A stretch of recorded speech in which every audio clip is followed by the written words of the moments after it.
আসসালামাইকুম অষ্টম শ্রেণীর সুপ্রিয় শিক্ষার্থীরা। তো আজকে আমি তোমাদের ইতিহাস ও সামাজিক বিজ্ঞানের সিলেবাস ও প্রশ্নের ধারণ দেখাবো এবং আলোচনা করব। তো শিক্ষার্থীরা, তোমাদের যে প্রশ্নের সিলেবাস দেওয়া হয়েছে তোমরা দেখতে পাচ্ছ, বার্ষিক পরীক্ষার সিলেবাস।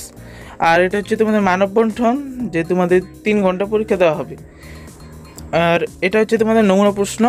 এই নমুনা প্রশ্ন যদি উত্তর লাগে আমাদের কমেন্ট করতে পারো, এবং আমরা তোমাদের চিন্তা ভাবনা করছি এই সিলেবাসগুলো দিয়ে তোমাদের প্রস্তুতিমূলক ক্লাস নিব কিনা।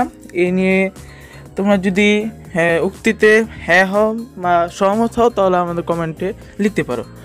আর তোমরা প্রশ্ন যদি ভালো করে না বুঝো তাহলে কমেন্ট করবে, আমি ভালো করে বুঝিয়ে দিব। তো তোমরা ভিডিও পজ করে তোমরা এগুলো ভালো করে দেখবে যে তোমাদের প্রশ্নে কী বলা হয়েছে, এবং তোমরা সিলেবাসের সঙ্গে আর বইয়ের সঙ্গে মিলানোর চেষ্টা করবে।